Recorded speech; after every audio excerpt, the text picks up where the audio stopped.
Shalom épouse de Christ, shalom, que le Père des Lumières vous bénisse et qu'il vous comble. J'espère que vous vous portez bien comme prévu par Elohim, lui qui nous a prédestinés dès avant la fondation du monde à être saints et irrépréhensibles, à être ses fils d'adoption par Jésus-Christ.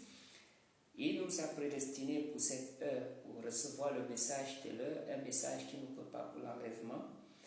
Alors, je vais donner juste en une dizaine de minutes un court message sur l'enlèvement, une exhortation. C'est un message que j'avais déjà donné, je vais juste essayer encore de pousser en disant quelques mots, quelques phrases. Et je vais lire pour cela 1 Thessaloniciens 4, à partir du verset 15. Il est dit, « Voici en effet ce que nous vous déclarons d'après la parole du Seigneur, nous les vivants, restés pour l'avènement du Seigneur, nous ne dévancerons pas ceux qui sont morts, car le Seigneur lui-même a un signal donné à la voix d'un archange et au son de la trompette de Dieu, descendra du ciel et les morts en Christ ressusciteront premièrement.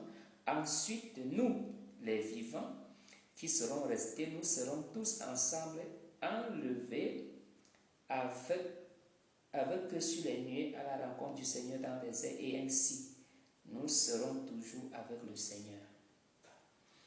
Alors que le Seigneur bénisse la lecture de sa parole, il y a également 1 Corinthiens, le chapitre 15, que nous pouvons toujours prendre, et il y a également Matthieu, le chapitre 24 et le chapitre 25. Là, Jésus qui parle de deux personnes qui seront dans un lit, deux personnes dans un champ. J'avais déjà fait l'introduction jusqu'à montrer cette signification. Que veut dire deux personnes dans un lit, deux dans un champ? Et que veut dire, ainsi de suite, en parlant également de l'heure de l'enlèvement dont Frère Branham nous avait donné, 6 heures, entre 6 et 9 heures. Qu'est-ce qu'il voulait par là dire, vu les écarts de fuseaux horaires, vu que c'est ces fuseaux horaires? Vous voyez, j'ai déjà eu à introduire un enseignement, j'ai déjà introduit cela et j'ai expliqué. Mais là, je veux apporter cette fois-ci, je veux vous booster cette fois-ci avec une portée évangélique. J'aimerais vous dire ceci, mes bien-aimés, c'est que nous sommes à la fin. Tous les signaux montrent que c'est terminé, il n'y a plus rien. Qu'est-ce que je veux par là dire? Frère Nathan, ne devons-nous plus travailler pour le Seigneur, monter et descendre? Frère Branham nous a donné des directives là-dessus. Il a dit, travaillez comme s'il venait dans 100 ans, mais soyez prêts comme s'il venait demain. Vivez chaque jour comme si l'enlèvement c'était demain matin ou même dans la minute qui suit. C'est pourquoi Jésus disait aussi, lorsqu'il apprêtait son épouse à son retour, il disait, alors quel est ce serviteur, un vaillant, qui son maître en son retour le trouve en train de donner la nourriture spirituelle au temps convenable aux personnes sur qui il les a établis. Vous voyez? Et voilà pourquoi Jésus disait veillez et priez. Il y a eu un temps où dans la Bible, on a fait des prédictions, le Seigneur a fait des prédictions et les apôtres ont également fait des prédictions après lui. Mais nous, aujourd'hui, ce n'est plus seulement une histoire de prédiction, nous sommes à la fin. Vous voyez, même les hommes politiciens ne savent plus quoi faire. Ils ont créé des armes et tout. Vous voyez, regardez le monde politique, tout est presque fou, comme le disait Frère Branham. Les gens ne savent même plus quoi faire.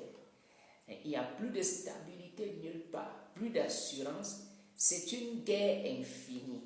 Vous voyez, ce sont des combats infinis.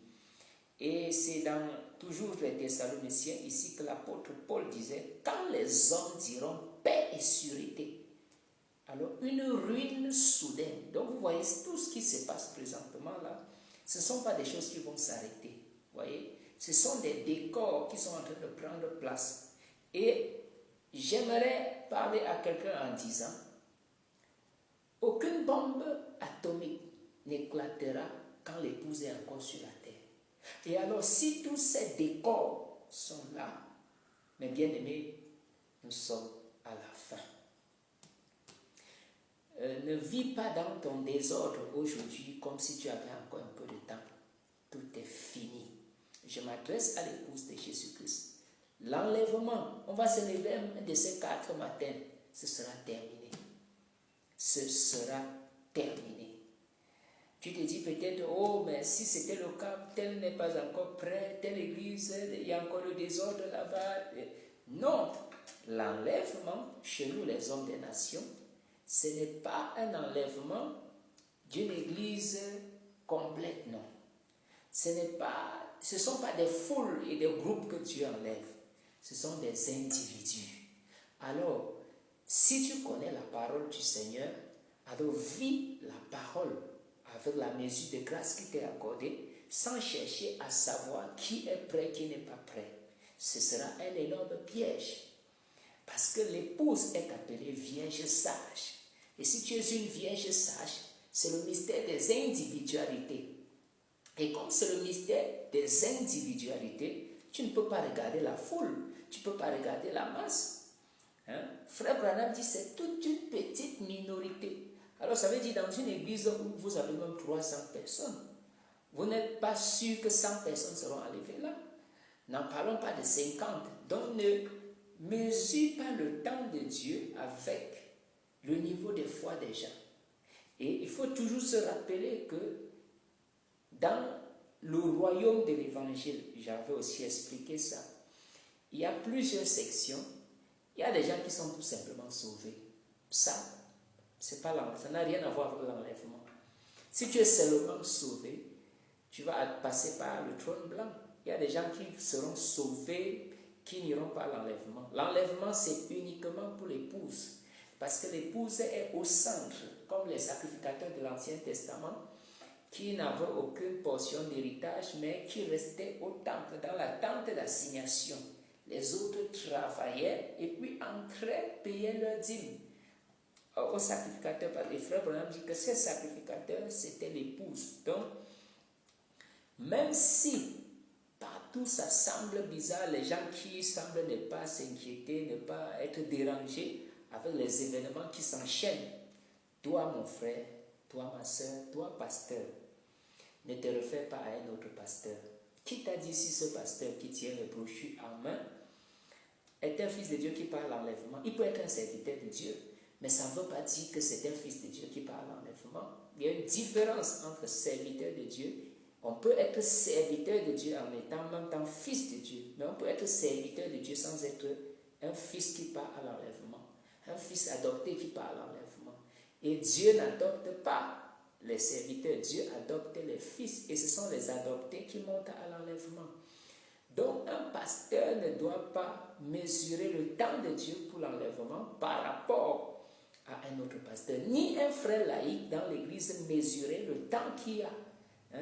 Le temps de prolongation de Dieu par rapport à la vie que les autres mènent. Voilà pourquoi Frère Branham dit dans la foi parfaite au paragraphe 114, chaque individu marche dans un monde seul avec Dieu. Chaque individu. Et il dit pas seulement le pasteur, ni les diacres ou les administrateurs, il dit chaque membre.